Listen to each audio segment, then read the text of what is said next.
Hey everyone, welcome back to the PC Perspective Podcast. We have reached episode 721. This is being recorded on May 3, 2023, and I'm Sebastian Peak. I'm Jeremy Hellstrom. I'm Josh Walrath. And I'm Brett Van Sproonberg. You can support us on Patreon, become a patron of the PCPer Performance Arts, of which this is, because this is performance art, obviously, by going to patreon.com/PCPer. We are embracing that platform, which rewards creators and blah, blah, blah. Davey S., you get a shout out. Brad D., you get a shout out. Yeah. Chris Brad is happy, and we're happy. And so are we. Chris. Yes. Gets a Chris, shout out. I may have missed a Patreon donation from you earlier. I apologize. He mentioned it in the YouTube chat. And I'm like, wow, I missed one. I apologize. We're sorry. So I made it Chris is happy now. He may have been unhappy earlier, but now he's happy. So Yay. Yeah. You know what else? Chris. You know what else will make him happy besides this shout out? Burgers. Burgers. Exactly. Burgers. Josh knows what's Yes. up. Burger time. All right. So let me grab my phone. Actually, I don't need that. It's the Plainsman. And I did a little bit different. It's a smash burger with onion. I did double patties, jalapenos, chipotle, ketchup, and I can't remember what else. But it was a dirty, awful mess that tasted exceptionally good. And just a good enough amount of spice. The chipotle ketchup is really wonderful. Wonderful. Yeah, it's cheddar. I think it's melted cheddar in there as well. But it's super rich. The smash burger's perfectly done. A little crust on the outside, but nice, tender, and juicy on the inside. You can just see those toppings just dripping off. It was great. Somehow a mushroom stuck in on there. I don't know how. But anyway, the tots were perfectly done. They didn't get too wilty in the box. Nice crisp on the outside. Tender on the inside. And lightly seasoned. It was all very, very good. So yeah, the Plainsman, I've had it before. I've talked about it before. But sometimes you just got to go back because the special. Ooh, well, thank you. The special was the same as last week. Curd is the word. So and I didn't feel like that much cheese again, which saying that would probably get me kicked out of Wisconsin. Our top story tonight is, of course, the sad news that Microsoft is discontinuing Microsoft-branded peripherals. That means that Microsoft keyboards are a thing of the past, or will be soon. Microsoft mice, Microsoft-branded webcams, gone. They got out of the wheels and the joysticks ages ago, and now they're... Yep. Because I kind of like the sculpt. That is sculpt, right? They had that. Yeah. Their new ergonomic keyboard, which was actually pretty sharp looking, even though it was membrane, was super comfortable and nice to type on. Sorry, I'm looking at this Verge report, and apparently just... you scratched the Surface, have you? There'll be an extra price because it's Surface now. Oh, no. Okay. Yeah. Well, I mean, it's working for Apple, right? To sell, specifically iPad branded keyboards or accessories of things of that nature. So you know what? It's very well anymore. Microsoft is a fast follower in that space, don't you think? Fast follower? Fast. You Sorry, I mean, I Surface- almost was able to say that without cracking up. Microsoft Surface is their Apple Envy brand, so Yes. Yeah. you can hate me. My point. Give me some negative comments. My point exactly. I don't even know what I'm saying. No, We already I'm talked about a Surface, so I did. they've gotten better. That was a sort of a all I joke can say. story because they're Exactly. just At least they're not rebranding. zooning it. Who would? No. What company in their right mind would take a recognizable brand and rebrand to something dumb? Oh, silly. I can think of at least one. Nobody's ever done that. Nope. I got Quick an idea stir. for a story later, though. Yeah. Okay, we'll do that. Speaking of things being discontinued, no more feature updates for Windows 10. Period. Get off of Windows 10. Done. 11. Huzzah! Microsoft says out with the old, in with the new. 22H2. Windows has reached its final form. Hey, it's finally done. This it is now actually literally the final build of Windows. Hey, Gold Master status Yes. for Windows 10. No longer a beta. And Now, please move over to Windows 11. Yeah. Please, It's finally done. Can you come? It's finally done. That was my point. It's ready. It's finally good. No more updates. Sorry. It'll be insecure in a week. Oh, Was what 2015 Yeah. when it came out? And it's good till And 2025. if you think of it, Windows XP was pretty long lived, but it was 2008, so about less than that. It was 2001, 2002 it was released. And then, this is probably one of the longest lived Microsoft OSs other than like Windows 2000, which you could still find those installed in 2010. but there was a server But yeah. version of that though. That's one of the Yes, reasons there why I was. think 2000 lived for so long. Yes. Yeah. Still see lots of instructions for boxes running that. But yeah, and it's even Windows got more 7 time. was 5 years until Windows 8 hit. And then Windows 8 was not long at all. No. I like Yeah. XP improved, or Windows 7 as it became known. Yeah. That was not Don't forget XP Vista. improved. Well, I will. Vista, the Every first time I get. real marketable 64-bit OS. I mean, Exactly. Windows XP 64 was nice. It was probably one of the better OSs they ever released. What, really? And but yeah, what? You thought it was one of the better OSs they ever released? Oh, yeah, I the never 64. remember. It was so solid. It was it was damn near bulletproof. I know it Alan was used to run faster. it. I never was brave enough. Oh, yeah. I I love used it for Windows XP 64. And you could run the Far Cry 64-bit on it. Oh. Yep. That was the big selling point. Our next story isn't really a story. It's a discussion topic because we haven't done our own independent testing on the whole, exploding. Well, okay, let's just look at Gamers Nexus here. We exploded the AMD Ryzen 7 7800X3D and melted the motherboard video from 3 days ago, approaching 1 million views. It'll have 1 million views probably by the time you see this. And a great job with the YouTube correct clickbait style. I'm not saying that Yep. Steve was doing clickbait. It's the but face. It's got the It's the face with the numbers. expression. It's got the numbers. It's got words with. Yep. It's got a big Got an arrow. arrow. It's got an Yes, the arrows. explosion effect. Yep. Like a fire effect. Highlighting appropriately placed. Colors. Yep. Lots of colors. Yeah. Yep. It's Eye grabbing, catching. Anyway, if you watch the video, there's a way basically to repeat. It's not easy, but you can recreate the issues that were first showcased in that infamous Reddit post that's been quoted everywhere. We used it as our thumbnail last week. Everybody has been talking about this issue. It's very hot. Aha, I saw what you did there. Yep. But do any of you feel, now that more and more motherboard company, I know MSI, let's see, there's already a beta BIOS for the one right here, the Ace.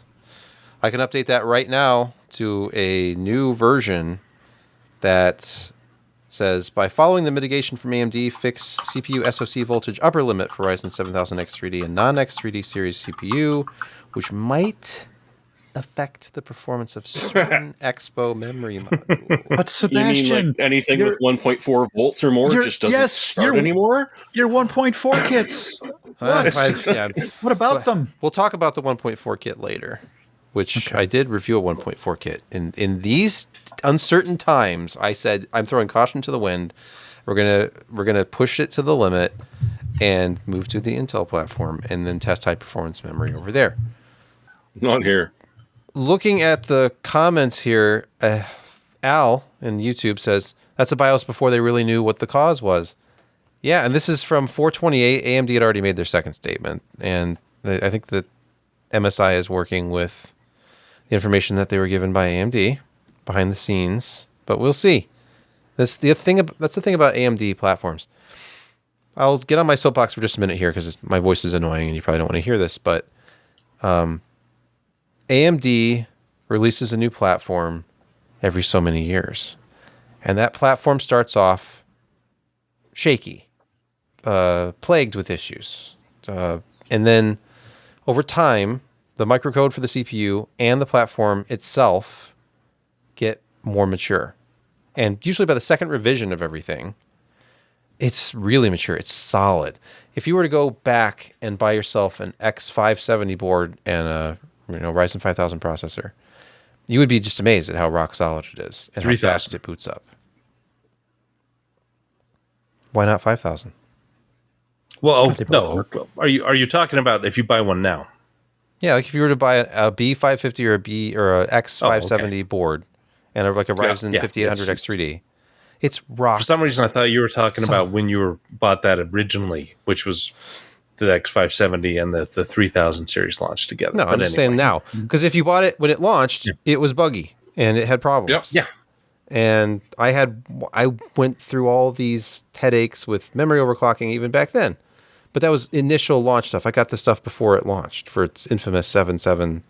Well, remember, they were trying to squeeze a lot of code into a much smaller Right, and then, some of the code updates that fixed things and improved memory compatibility also did things like, bumping support for older generation processors on AM4. That's the thing.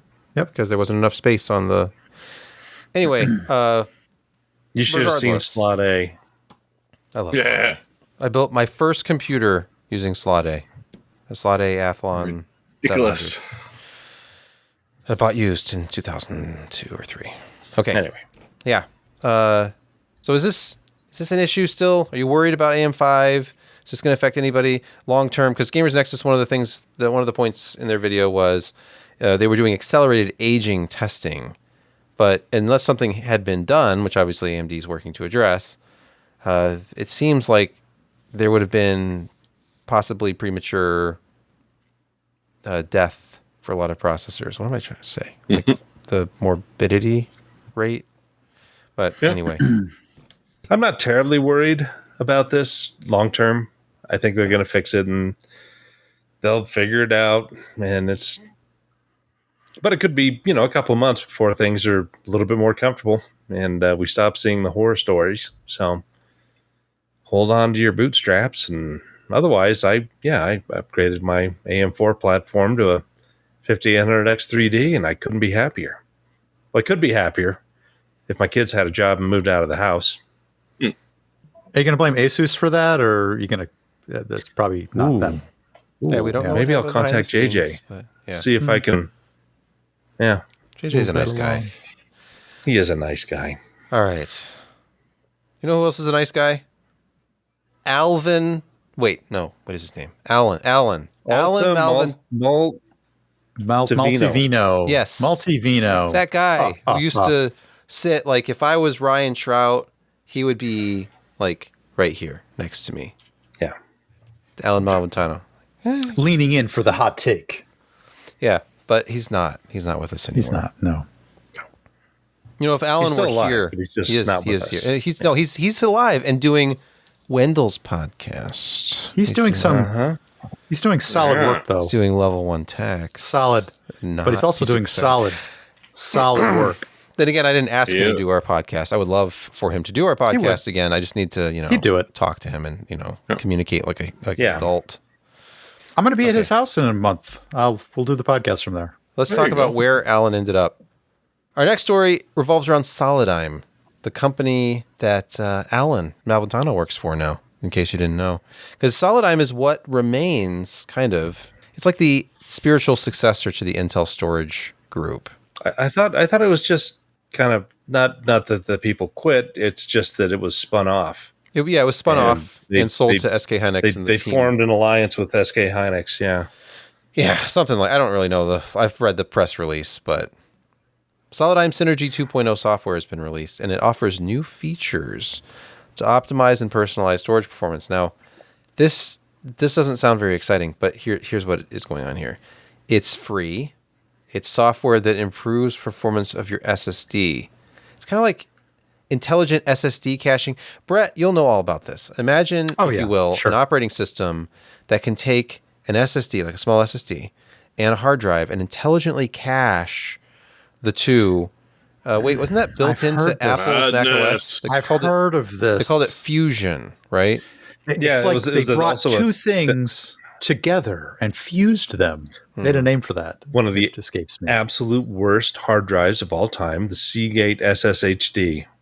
Had 8 gigs of SSD, was spinning, and it just constantly got slower and slower. And it's supposed to be, a fast, snappy drive because it would intelligently balance out those things. There was nothing intelligent about the SSHD. It sucked.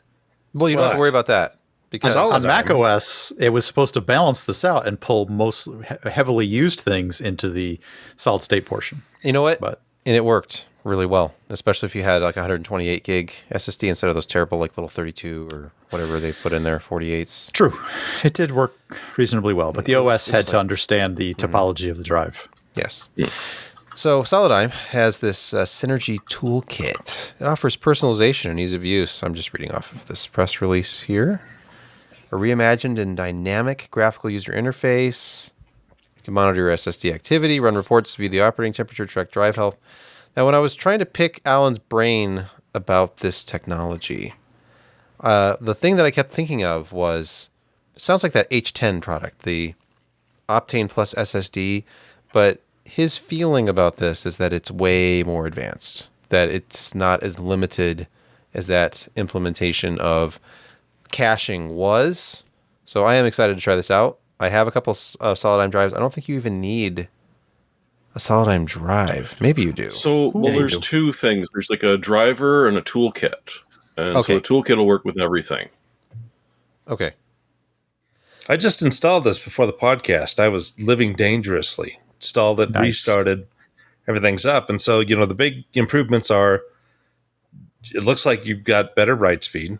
That whole SSHD thing that you were talking about, essentially, that's the driver outside and it's looking in. So, okay, there's a couple of parts of the driver. Is usually, you get IO requests and it kind of sits on one CPU thread or on two.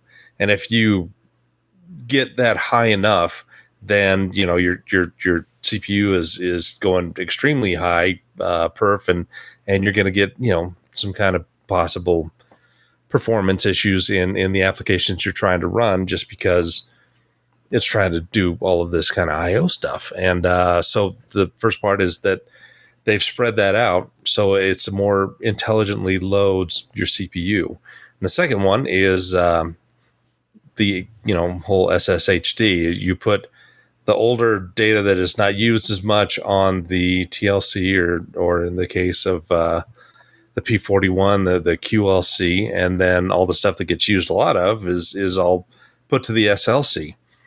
And so you get really, really snappy performance and stuff that you use a lot of. So yeah, overall it supposedly helps performance and makes it feel snappier, and your experience is better, and it competes very well with the SN850X and the Samsung 990 Pro, and it's a less expensive product. I think it pulls less watts, and it doesn't have as many memory channels or did they increase it from 4 to 8? I can't remember with this gen, but it's very fast. This is actually another reason to go Solidigm if you're considering, say, a Platinum P41, I think is the SK Hynix drive. And they're the P41 Pro to make it more confusing. Because they have, Solidigm has a P44 Pro, which is based on the same hardware platform as the P41 Platinum drive from Hynix, but it uses the Solidigm driver. So if you want to, and firmware. Yeah. So if it's that one, that's not the Solidigm one. No. You need P41 Pro. With tweaked firmware, 44 Pro, not the 41. The 41, I think, is their QLC drive. It really is, it's DRAMless, and with this, latest firmware and driver and that, it's performing like a first gen PCI 4.0 drive. So, getting up into the 4 to 5 gigabytes per second range in reads and writes. So it's nice. Not so nice, though, are Intel's earnings. Maybe they should have kept that storage division. That would have saved them. Maybe not. Josh, you want to talk about financials as Intel loses $2.8 billion in a quarter? Yeah, that's their net loss. And that's probably it is the biggest quarterly loss that Intel has ever had. And they've been through some some rough times. I mean, they were hitting 17, 18, 19 billion. I think they topped out at something like 21, 22 billion a quarter. This one was 11.7 billion quarter, a drop of 36% from Q1 of 2022, the year before. Biggest loss history, and it hurt. Their margins got hammered. Is it their data center, consumer or data center, Josh? It's all Yes. across the whole, across the board. Everything. Consumer, data center, and then plus they're trying to get, of course, the graphics people up and running, and so that's going to be a loss leader until they can get more market share and start selling more cards. Not that we know it was any not specs about them, because they're rolled up into another portion, the AXG graphics division. So ARC is hidden in there. Yeah, so they we got moved. Yeah, we can't see exactly how much they made or lost there. Yeah, so I think they went to the big data center group, which is something they're hoping to capitalize on with these products in the data center, and they're moving forward with that. But they're pouring money into process technology. They're trying to get multiple new stuff up and running. We've got a new process in the second half of this year. I can't remember which lake, river it is. Meteor Lake. Is that what it is? Yeah. I can't remember. Not right. But that's going to be out in the second half of the year. It's a new mobile processor on a brand new process technology. They're hoping to roll out like in the next 3 years, 4 different process nodes. Whether or not they get to that, I don't know. It's a tough hill to climb. But when they've been, competing with TSMC 7 nanometer fairly well with, what they call their Intel 7, which was kind of a tweaked Intel 10 nanometer. I know it gets crazy and silly. But yeah, they're still pouring money into that. They're trying to get fabs up in Arizona up and running. They're trying to get their manufacturing, third-party manufacturing going as well. And so a lot of these things, it's a perfect storm of, COVID pricing going down and buying going down, because for the last 2 years, companies and people have been buying a tremendous amount of technology, and finally they're actually using it, and there's no need to upgrade here for a while for a lot of these groups. 3 to 5 years is kind of a standard upgrade cycle for not only just people but companies. So yeah, they're in the doldrums, and they're expecting to have a little bit better performance this current quarter, and they're going to narrow their losses from what they are saying. But we have yet to see. AMD is still very, very competitive. NVIDIA is very, very competitive. And they are still doing well. But yeah, Intel really, really took the big hit out of all of them. But look at this statement from Intel CEO Pat Gelsinger. We delivered solid first quarter results, representing steady progress with our transformation. I mean, they're focused on. Is there a paradigm shift in there? Anywhere? No, it's a macro. Sadly, no. It's a macroeconomic outlook on this particular one, Josh. Mm-hmm. Yeah, Mm-hmm. I like how macroeconomic is the new term for recession.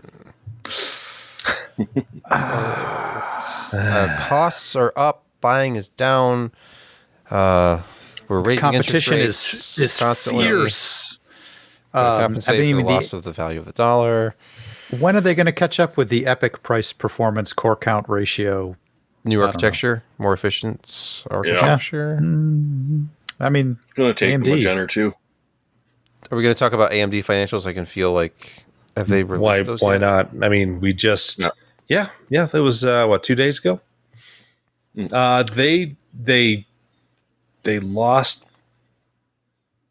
money, like 113 million on sales of 5.4 billion revenue, and a loss of 145 million. No, net loss of 139. Sorry. Yeah. So it was a loss, but it wasn't horrible. I mean, they got up to around 6 billion last year, I think Q2 of 2022. And so they've dropped, quite a bit, but their year to year is not nearly down that 36% that Intel saw. Their data center is still going strong. Their gaming is doing really well. I mean, Sony is selling a tremendous amount of PS5s. Microsoft, not nearly as much with their Series X and Series S, but it still adds to that list. AMD right now is kicking it pretty good in terms of efficiency and performance per dollar on their 6000 series. The 7000 series still haven't, really helped bump them up at all. I don't know if it will for a while, but they both Intel and AMD still have a lot of inventory out there. I think AMD's something like $4.4 billion worth of inventory. I don't know how they always count it out, but it's something like 60 or 75 days worth of inventory. And usually they try to keep it around 30. And so we've got a lot of parts out there, both CPUs and GPUs and FPGAs. But the Z-Links, that's finally... they paid that off now. Finally have good... Yeah, they had good quarter sales, so it really helped add to the bottom line. So AMD weathered this one a little bit better. They expect, some improvements next quarter, and they're able to, they think they can cut some of those losses. But they lost 139 million versus Intel's 2.8 billion. Yeah, I keep forgetting that AMD has sort of that console revenue to kind of pull them along and kind of underpin some of their earnings and sell through. It slips my mind occasionally that they're not in sort of this. They're in different markets than Intel in that regard. Yeah, and they don't have the overhead of operating their own loss-making fabs. So, and even TSMC. They recorded not fantastic issues, and there's something like they have 30% fall in wafer orders. So I mean they're not at capacity at 4, 5, 6, and 7 nanometer for the first time in how long? A long time. Yeah. You know what's going to fix Intel? Yes, I do. Marketing. Yes. Yep. Do you mean Funku Hyper LegoNet? Intel's solution to market share is to rebrand as Intel. I'm sorry. Could you spell that? NTEL. Is that true? Is that just something that Jeremy made up? No, that's a little bit of hyperbole, but not much. But it is what happens when you run with scissors. Oh. So what about this thing? I saw the graphic that showed Ultra. Instead of i5, it's just going to be like 5 Ultra. So the Core is going. It'll no longer be a Core i something. But Core was core to their business. But just like you had an entire generation of people where it's not Intel, it's Pentium. Mm-hmm. You've got a generation now where it's not Intel, it's Core. Intel isn't at all on the top of their mind. They're buying a Core i something. But no, it was a benchmark that was spotted that listed an Intel Ultra 1003H as the processor model. And this, of course, took off. But then the thing is that someone at Intel confirmed that, we're doing a rebrand. They didn't confirm it will be Ultra, but they are definitely dropping the Core. And Core has meant Intel for so long. I don't see this working really well. I guess Ultra is kind of fancy sounding. Are they dropping the I designation too? Is that what that article said there? So it was an i7, Intel i9, Ultra 1003H. Interesting. No I, no nothing. Oh. But I mean, when you have to start saying Intel i9 1399700KS, it's a bit. I mean, they got rid of Pentium ages ago. I mean, it still is around in the low end stuff, but they seem to survive. People get over it. People thought Athlon was a dumb name to begin with, and why would you get rid of the K series where everybody knew the K5, K6, and going on to the K7, but people need something fresh. Marketing needs to have a job. They need to do something. I think honestly they're just trying to sidestep the comparator between 5, 7, 9 AMD Intel. I think they're trying to go, oh, follow us now, AMD. Intel's, well, there's new processors are going to be called Ryzen. So it's going to be Intel Ryzen 5, Intel Ryzen 9. They're going to spell it differently. I saw what you did there. Hey, Josh, trivia time. What did the K stand for? What did that signify with Kryptonite? Yes, see, it was kryptonite because Intel was Superman, but they had the kryptonite. Yep. For our next story, we'll real quick check in on videocards.com with Intel Battlemage rumors. Intel 4nm Battlemage and 3nm Celestial GPU architectures teased by company employees. Well, there was some question as to whether or not, hey, are they still in this? Or are they still going to be making this? But it looks like a couple of employees have updated their profiles on certain, social media sites to say, hey, working on the next gen 4nm GPU or working on the next gen 3nm GPU. So you can see a couple of those profile. Kind of, yeah, I see what it says. Like, worked on a 4nm project. Worked on a 3nm project. Entire discrete graphics chip. So, and those align. Well, maybe not. No, those align. Certainly not discrete, no matter how you look at it. If you not really mean. But those align with Battlemage and Celestial. Yeah. So I agree. Rumor category. Look, just because somebody's padding their resume with stuff doesn't mean that it's coming. But I hope it is. We're begging for scraps here, Intel. Please stay in the game. LinkedIn profiles, I mean, are they as good as press releases? You can mine them. I'm not sure. And sometimes just as purposeful. People, or I should say companies, do that on purpose. Go, oh, oops, did we leak that? Oh, sorry. Hey, speaking of purposeful, Josh, remember when you were making this hot take that kind of took the internet by storm when you were saying that Arc isn't just... entry-level graphics back when we just had Arc A380. It's a multi-monitor powerhouse. Where else were you going to get 4 simultaneous monitor support like that? And comparing it basically to like Matrox, like they were the ones you went to for multi-monitor. What's this? Guess what Matrox Luma series is... Josh called it. Intel-based. Matrox goes Intel. Sorry, AMD. Matrox... Luma series. I guess the Matrox also had some older generation NVIDIA chips as well. Really? So they picked from the crop in multiple ways. But yeah, when the A380 came out, sure, its 3D performance was not great. Okay, it was bad. But the output functionality and the encode and how it decodes and does video streams and all of that was really, really high end. Yeah. For such an inexpensive card, and Matrox is taking advantage of these very inexpensive chips. I'm assuming they're inexpensive for them. Yeah.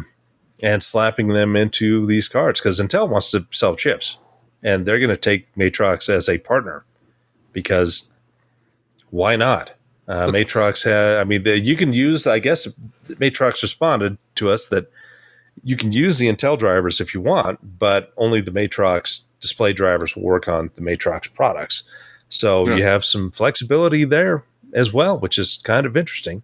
But yeah, you definitely want to stay with the Matrox stuff because it's closer to the design of what they're trying to do with signage and multi-monitor and that kind of stuff. Sebastian, I couldn't help but notice you were visually mouse scrubbing on the connector there. Why were you doing that? Split edge connector here that only has by 8 actual pads, like traces. That's confidence. Matrox, they don't care. Yeah. But they're confident. There's a design. fanless, low profile version. There's a single slot blower. That's going to be... It'll be hiding in a server room somewhere. In all fairness, the Intel GPUs do seem to be quite well suited to AI and machine learning loads. So it's not a bad play for them.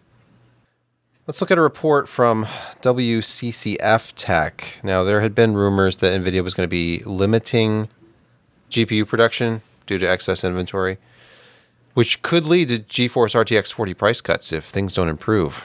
Right. Oh no! So, I mean, I obviously, love No. the sound of the beatings will continue unless you start buying these. I mean, that's kind of the way that this comes across to me is like, you guys better start buying these or else. Did you see that this article points out that normally there's about a 90-day supply in the chain of a particular piece of products and particular SKUs. They're up to 200 plus days worth of NVIDIA GPU supply. Hey. And the pain it's bringing. the demand was there. Doing nothing but costing money.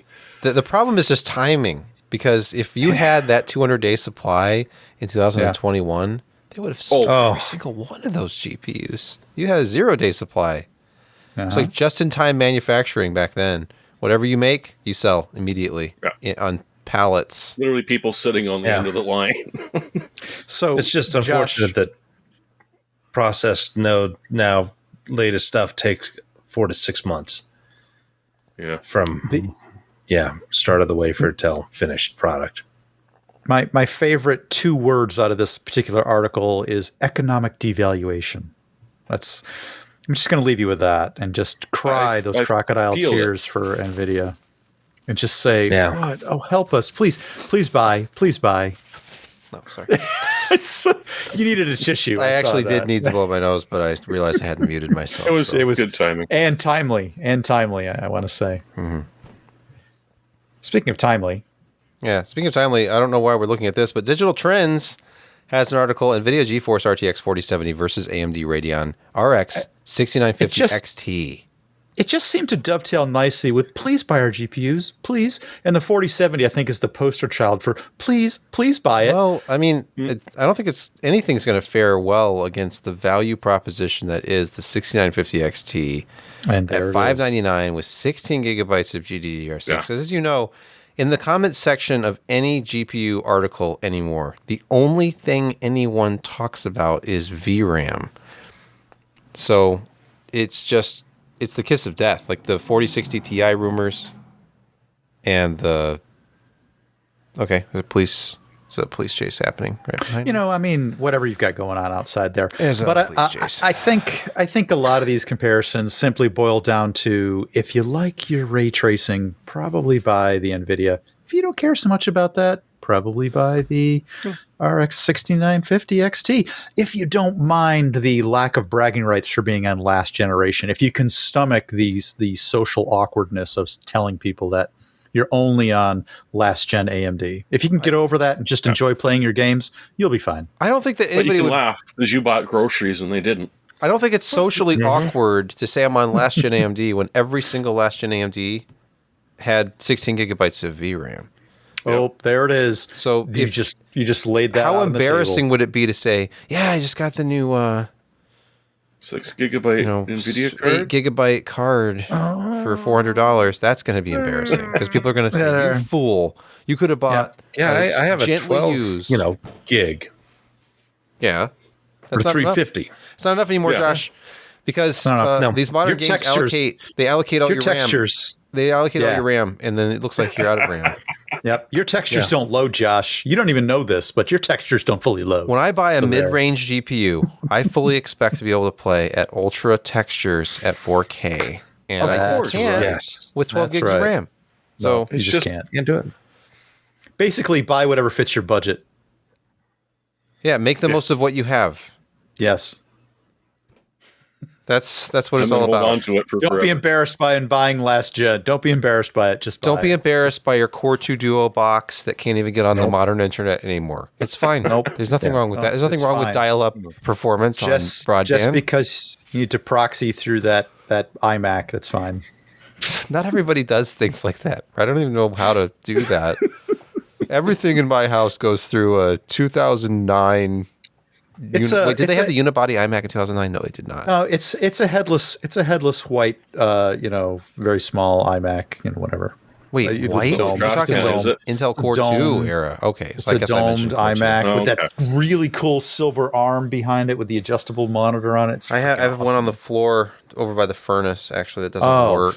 I need to throw it. Why do I keep this stuff? Because the screen has mercury in it. You can't just throw it away. You got to take it to a recycling center. And it makes a really cool desk lamp eventually. You should do it. Maybe. That's the G4. And I do have multiple G4s. Okay. I was a G4 collector at one point, and I've sold most of them. I've led a weird life. Let's pause here for a word from our podcast sponsor. As a software engineer, it's not always straightforward to find just the right place to practice your craft. People like us can often find it difficult to settle into just the right role for our careers. Well, consider Bloomberg. They're out there working to build a top-notch information network for financial professionals, and they're looking for engineers to join their team. Personally, I know that I've always wanted to work on challenging projects that had real impact on actual shipping products and services, but sometimes that has just not worked out. While I've not yet worked for Bloomberg, they're forward-looking and are building tools their clients will come to rely on for systems that matter in solving real-world complex problems across global capital markets. They're working in real-time market and enterprise data with sophisticated analytics that are touched by over 350,000 financial professionals. Bloomberg systems operate at tremendous scale with over 300 billion, yes, B as in billion, market messages daily. So many of you will already be up to speed on the majority of Bloomberg software, as it's built in C++, JavaScript, and Python. So you're obviously not going to get locked into a proprietary shop, as Bloomberg's engineers are active members of the open source community in both leveraging and making commits back to many projects. Learn more about the opportunities that await you by visiting bloomberg.com/careers. That's bloomberg.com/careers. We're back, and it's Security Corner. And our first story is from Bleeping... No, it's not from Bleeping Computer. It's from Tom's Hardware? Okay, what's going on? AMD TPM exploit, a fall TPM attack defeats BitLocker and TPM-based security. This looks like they have to have physical access to the laptop, though. But they definitely do. You could steal one. Now, AMD moved their TPM kind of into firmware, whereas Intel has the kind of the external chip for protective purposes, and for I think there are other ease of implementation purposes. AMD kind of brought that on chip. So, unfortunately, it's susceptible to a combination firmware hardware hacking, and this hardware contraption, for those of you watching the video, brings a voltage discontinuity to particular pins on the chip, and then allows a sideband software attack essentially on the chip, which allows a monitor to extract the key, which can then be used to do things like completely decrypt a bit-locked disk. Because BitLocker fully relies upon only TPM-based key encryption. So there's BitLocker, but there are a number of other software packages that only rely on TPM for their encryption keys, and so all of them are susceptible to this. But it does require several hours of physical access and a teardown. So is this a story? It's interesting. Is it feasible? I mean, it might be for really motivated, highly capable nation states, things of that nature. But this isn't a drive-by a style of attack. But it is interesting to note that they're susceptible to this, and Intel is not actually the way that they did that. Jeremy, I don't know if you have anything else to add to that one. No, it's only that because it's essentially using a voltage manipulation to crack it, there isn't really a fix for it. Because I mean, perfect. So AMD's got some thinking to do about how they deal with TPM over the next generation. Oh, and this was Zen 2 and Zen 3, unknown as if Zen 4 is susceptible to this attack or not. Next story, the topic of AirTag safety. People are concerned about it for good reason. Legitimately so. Yeah. Apple has announced a major new partnership with Google. Mm-hmm. Okay, now you know Steve Jobs is truly dead. It's not just a rumor. It's real. Because he went thermonuclear war on them, if you don't remember. True, but the troll is gone, isn't he? The little troll. Isn't the little troll from Google gone? The little What was his name? Eric? Co-founder of Google? Yeah. The little troll? Okay. Isn't that what he called him? You're not getting invited to his next pool party. That's for sure. Google will stop hiring me. Yeah.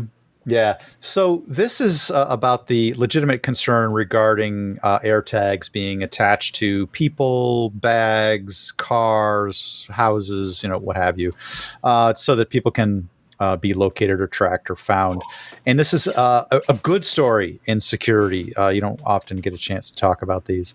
Google and Apple are collaborating on a methodology, an API, a specification, so that automatic tracking of AirTags is brought to all mobile devices. Apple has this already, where an alert can come up on their phone or their iOS systems that say, hey, an unauthorized or an AirTag that doesn't belong to you has been moving with you for some period of time. You might want to look out for that. And that's kind of always on and always been part of iOS. It's sort of bringing the same behavior to Google's OS and then opening that up as a specification so that it can be implemented by any mobile or operating system vendor to say, hey, there's this tracking thing that's been nearby for a period of time, not even necessarily Apple's at this point, because there are other ones out there like Tile and things of that nature. So this is a reasonable idea for a really sucky scenario that people could take advantage of. Mm-hmm. I'm shocked you didn't go with a complete and utter failure of their rapid response patch. It worked. Did you get it? Oh, yes. You're part of the 1%. In so many ways. Okay. Let's move on to gaming quick hits. And we just had another wildly successful PC port launch in the last week or so. It's another flawless entry in the PC gaming space. Jedi Survivor. EA apologize, and when they do, it's just one little word. Yeah.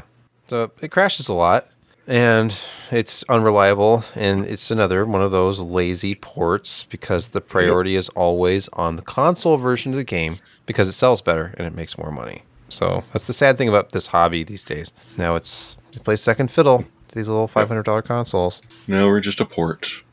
Yeah, expect a huge patch to come out in the not too distant future, followed immediately by another patch that fixes the things that the original patch broke and didn't fix. Well, in their defense, they're a small company. Like, this is a little independent studio, Electronic Arts. Yeah, it's a little tiny. I think I've heard of them. Yeah, they just don't have enough money, I guess. I mean, the Star Wars franchise is pretty small too, so yeah, it doesn't have much following. Nope. They didn't have a lot of expectations. Like, people weren't looking forward to this game or anything. It came out of nowhere. Yeah. They're working. So yeah, they did go through and try and figure out a few settings that seem to help. Yeah. Well, there's been a patch already too. The patch that addressed non-ray traced performance issues a few days ago, but which is got nice. A lot of work to they do. Can run the game. Yeah. But no, one of the EA was trying to say that it's highly multi-cored processors that should be running Windows 11 but are still running Windows 10 that causes the issue, and pairing a really powerful GPU with a lower end CPU. And didn't they get the message? Windows 10 is dead. Yeah. No. I mean, come on. Get with the program. Get with the program. Far Cry 2. Oh, wait, no, sorry. Dead Island 2. FSR 2. Point 2. Review. This looks like Tech Power Up. Yeah. TPU. What is it all about? No DLSS. GPU. That was the surprising thing for me. That and the comparisons between and how they implemented FSR. A lot of it looks pretty good. I took some views. If you scroll down a little bit, there's like the drag bars back and forth between native and FSR 2.2. The audio listeners, unfortunately, won't be able to see this quite as well. But if you zoom in on a few areas, I'm like, that's okay. Could have used a little more sharpening in some areas, but most of it looks pretty good. I got down to 1080p, and I'm like, FSR needed more sharpening. But the takeaway from the game is that it's frenetic and gory and a hell of a lot of fun, I guess. So after 10 years, Dead Island 2 is available, and if you're running an AMD GPU, or actually FSR, I think is cross-platform, definitely give this a spin. Sounds like fun. Yeah, if you're looking at 1080p FSR I didn't quality like it. mode. Yeah, It it's gives it sort of an like it. artistic look. It's like a filter. I don't want to. Are you calling it oil? Yeah, like an oil painting. painting-ish? Yeah, it does. It looks like oil painting. But I mean, that's 1080p and It's cinematic. It is. Yes, I kinda it's like it, cinematic. actually. What do you want? 14 Chunky pixels, or you want this nice, smooth, blurry look? It looks hand I painted. can get that by taking my glasses off. Every Yeah. frame hand painted. Hand drawn. I think I don't know what graphics card they were using for this particular test, but they were getting 160 FPS at 1080p. So Well, hold on a I'm second. thinking, I didn't realize you could is that- zoom in as far. yeah, as you can zoom in and really, yeah. If you just push into it, you can get the pixels as big as Okay. like Now chunks. let's look at Yeah, this. there you go. This thing. There whatever you that go. is. Yeah. The difference is subtle, but it looks like I don't know the shading. Hey, you on can the left see more side. of the bark. You know what I'm Is saying? that a tree? Oh wait, here's yeah. a leaf Okay, over yeah. here. Here's How do I here's what I move want you to this? do Bark. that shows FSR Bark like a 2.2 in a high quality light. Scroll up to the 4K. Do me a favor here. Okay. Watch this. All right, there's Scroll more up to the pixels with 4K. 4K. I know, but just trust me on this. Okay. See that red and white sign in the lower middle section? Right Zoom here? into that. Yeah, right there. Zoom I? into that. Punch How in. can I? I don't know. I don't But know. figure out how to Use do two that. fingers to There we move the go. map. There you go. Okay. Zoom in on that right there and then scroll back and forth. And honestly, the FSR 2.2 actually renders this with, look at the top part of the sign. Do you see how it's like illegible? Now yeah, scroll. you can't read it. It's just like symbols. Scroll. Wow. It's Now you still can't, but there's illegible. more. It's actually It's slightly better. less illegible. Slightly less. I was actually surprised. I'm like, now you're overdoing it. Okay. Wow. You can't. They Well, just it's added definitely more white white. pixels. Yeah. Look at the attention down below. Scroll over the Okay, I white need part. to You just went move past. You it. went too far. Okay. You've gone too I far. didn't go too far. No, this is called pixel peeping, Brett. We are Okay. getting down All to the right. pixel level. Oh now, my let's God. examine this. Oh, This is okay. This See, is when no they're longer doing valuable. This, There's like a is no whole longer underline that valuable. doesn't exist. look at all I'm the going home. stuff I'm going that's home. being added to this What's sign that here. pixel up there? Why Way is there more suddenly a gray pixels. pixel? It's way more pixely than it was before. It looks like it's a bunch of averaging. This looks smooth to me. Then you add all this averaging in, or not really averaging. This is averaged. What am I saying? Averaging is when you take 9 pixels and you turn them into one color. This is the opposite. I think of that. I think the answer here is clear. It's not for the neophytes among us. It's for the pixel connoisseurs. Yeah, I mean, if you like chunky pixels, like I said, go ahead, run it at native with no AA. But if you like that artistic look that looks like Monet came into your house and painted the game for you frame by frame, I'm just kidding. It's not that bad. It's You know pretty good. what I forget who said it, but comedy prolonged becomes tragedy. Tragedy.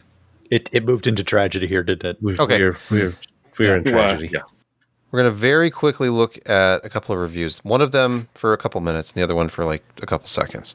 This one is G.SKILL Trident Z5 RGB. It's DDR5 7200, CAS 34. This is ridiculously fast memory. I know memory's up to like 8,000, maybe even 8,200 right now, but this is practical like insanity here because you can just run an XMP profile. On Intel, the sky's the limit, and these kits are getting ridiculous. And this particular one is programmed for 7,200 megatransfers per second at 34, 45, 45, 115, and 1.4 volts, which is fine on Intel. Sorry. Oh, okay. Okay. Now, a reader left me a comment because I said when I was looking at the Typhoon Burner readout, that's a program that lets you look at the readout of the DIMM. Typhoon Burner does not specifically list, like it sometimes does, it'll say like M die or A die right here under die density and count. But I was told that if you look at the serial number, you will identify it that way. And this one ends in an A, which he says means it's A die and not M die. So if that matters to you, these Trident Z5 RGB modules are Hynix A die. They are single rank and they are very fast. Here's a look at the readout from CPU-Z on the memory and the SPD tabs when I had this installed. It runs no problem. One click and you're running at 3600, 34 CAS latency, Nice. And I ran some tests because that's what you do when you test memory. And in AIDA64 memory benchmark, you can see, of course, there's always scaling because this is a memory bandwidth test. You have read, write, and copy speeds. And it's a lot faster than even this 6200 CL36 kit I was using on the Z690 platform previously. And a practical test would be 7-zip. And there's really not a lot of scaling with memory in decompression. No. But compression there is. And just going from, say, stock 4800 CL40 up to 6000 CL34 is a big jump. But then you see another fairly sizable jump from 191,000 and something MIPS to 202,000 and something. So, I mean, it's meaningful, but it's not exciting because it's memory. But it works. It looks nice. I don't know how you feel about the design of the heat spreaders. They're simple. I kind of like the DDR4 era, the Trident Z Neo heat spreader better than this. But, you know, when it's in your system, this picture right here, this is what you actually see. You see almost nothing. You just see these lights. That's nice. Oh, nice. Good. Yeah, I was worried they'd be ridiculously bright. No, not really. And you can address them if you so desire. You can turn them off if you need to. But this kit, here's the thing. It started off as kind of on the expensive side because it's so fast and low latency. You always pay for the premium product. $269.99 was the price, but $199.99 on Amazon when I published this review a couple days ago. So the price has already dropped, $70. But you get yourself a kit of DDR5 6000 CL36 in the same Trident Z5 RGB series that looks identical for $114.99. Savings. So, Oh, yeah. No, DDR5 prices have become much more acceptable compared to what they were even like a month ago. It's nice. So if you can live with yourself with that 6000, save a lot of money. But if you need that 7200 speed, and I'm going to put it on the GPU test bed over here, and not with this GPU though, maybe. And then real quick, for a couple seconds, PNY sent over an EliteX-PRO60 SDXC memory card months ago, and I completely forgot about it. It was just in a drawer, sealed, and they reminded me about it, and I said, oh yeah, I never opened that. So I did a quick review because I have a new camera, and I thought, why not put this in the new camera? One of those ubiquitous, what is it, the ZVE10? Yeah, ZVE10 from Sony. Here's a picture of it. And I put this in it, and this is a V60 memory card, which means it's like video rating. Minimum 60 megabytes per second write. And if you look at what these ZVE10s, which are very popular, like YouTube camera, very good camera actually, same sensor as the rest of the A6000 line. It'll record 4K at up to 30p. I prefer 4K 24, but it records at 100 megabits per second with the XAVC S 4K, and it's obviously... It doesn't take you long to fill that up, does it? No, it does not. But it's 12.5 megabytes per second that you're filling it with. Mm-hmm. And this camera has ridiculously fast burst mode. These alphas will do, with mechanical shutter, 11 frames per second in continuous. Mm-hmm. I started shooting on this empty card, and I had, after a few seconds, I just did 11 FPS bursts, waited for the camera to catch up, and started over again. And after about 5 seconds, I had 3.58 gigabytes of raw photos on the memory card. So I was like, wow, I can fill this up really fast. And then when I transferred it back to the computer, it's fast. Here's the thing, though. The rating of this card is up to 280 reads, and it exceeds that. But the writes were below 80, not 180, which is what it says on the card and the package. So better performance mode in Windows enables you to turn on write caching. And that's what I normally have to do to get the best performance out of these plug-in drives. And this one does not support it. So I could not enable write caching. I could not find a way around it. Anyway, I was able to get, I think I saw 262 megabytes per second when I was transferring video files over. Smaller files like these ARW files, the RAW from my camera, it was going between 230 and 240 over a long period. Like I was transferring 4 gigabytes of photos over. And it's fast. I mean, 200 plus megabytes per second from, the memory card to your PC is fine. And even at 70 to 80 megabytes per second, the card writes far faster than you would need to for anything other than a cinema camera that does greater than 4K or is doing one of those ridiculous codecs that are like 600 megabits per second. which do exist, but get a V90 for that. And in fact, my last PNY card that I looked at was one of their V90 certified cards, and it is really fast. So this one is $62 for the 256 gigabyte card.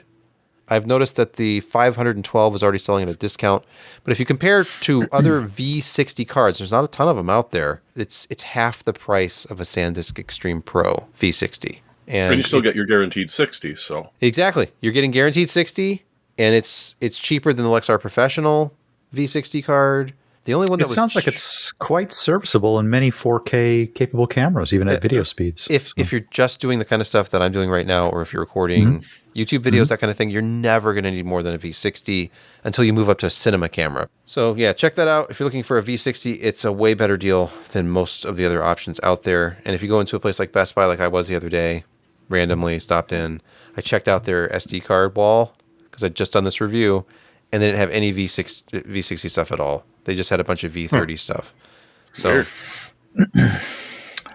So Amazon, one place, but yep, Amazon.com is B&H, a retailer probably. that I've discovered. B&H should have it. It's time for picks of the week, and Josh is going to get us started. This is a shock. It may be an SSD. It might be the Solidigm P44. Yeah, they new firmware, new drivers, and 2 terabytes for less than 170. In fact, I think I saw it less than that on Newegg for like 147. So, wow. Keep your ear to the ground. These things are really good drives, and they're just getting so inexpensive. It's wonderful. And yeah, the drivers seem to work, and the firmware and the toolkit, which is really handy to look at things and benchmark and update firmware and all those good things. So yeah, good job on that, Solidigm. Yeah, I'm looking forward to see how it reacts with the SK Hynix. But you might find that you're Canadian, and so therefore the price on that P44 Pro is not $150. It's nowhere close to that. But if you can deal with something a little bit older, the Western Digital Black SN850K, or X rather, all of the sizes are on special right now for between 33 to 38% off. So you can actually grab yourself a 2 terabyte drive for just a hair over 10 cents a gig. But it isn't going to beat Josh's in benchmarks, but it's going to be more than enough for just about anything you're probably doing. So yeah, if you're shopping on this side of the border, that's actually a pretty good deal for storage right now. I'm here to remind you to just pause just for a few minutes and stop buying NVMe storage and think about what's coming up next week. This is a public service announcement. My mom wants some NVMe storage. Well, probably she doesn't. My sister-in-law coming up does. next week. Consider this your public service announcement warning. I might do it again next week, but this is your 1 week warning. Okay. For goodness sakes, remember your mother on Mother's Day. Here, the benchmark. I liked this one because it was called the benchmark bouquet. What is the score? What is its benchmark rating? This benches at several amounts of pretty flowers. I think that's the pretty flower mark is fairly high on this one. You can order a flowered bouquet with vase ready to inhabit a table at your previous home.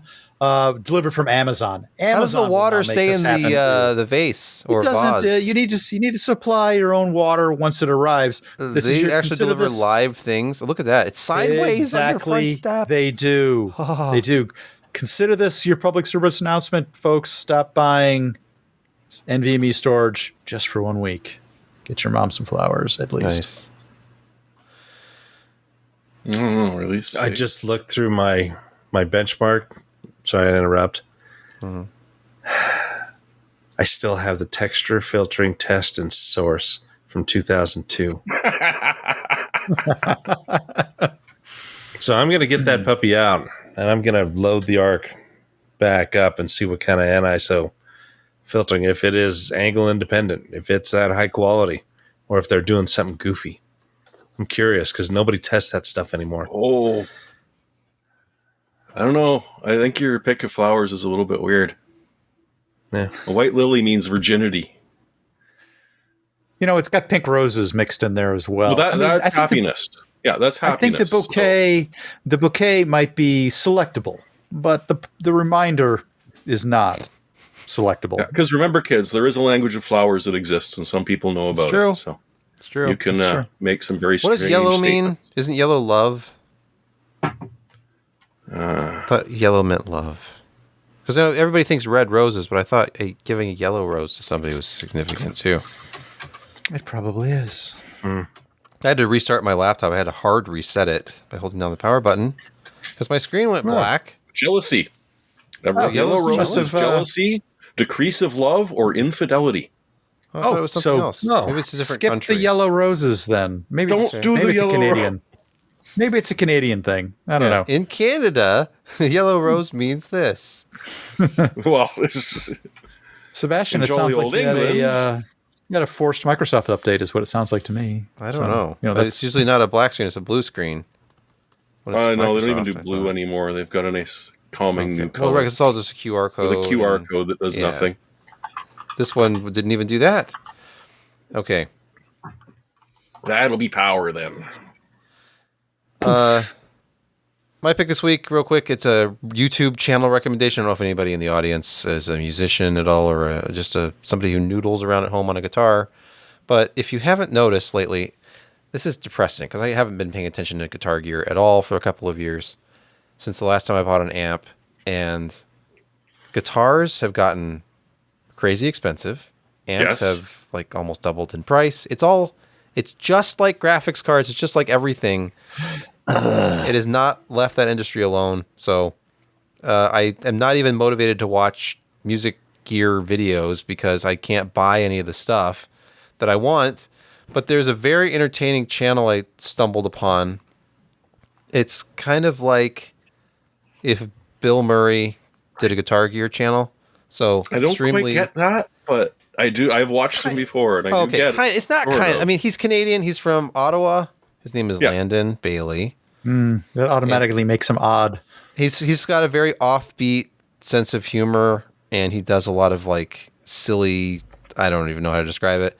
I figured out what was going on when that it was supposed to be humorous. When I saw one of his videos was how to ship a guitar, I'm like, okay, what is his recommendation? Because I have my own methods, and he was talking in great detail over this video footage of him packaging up a guitar until I realized that he was just playing an unboxing in reverse and then offering color commentary over it.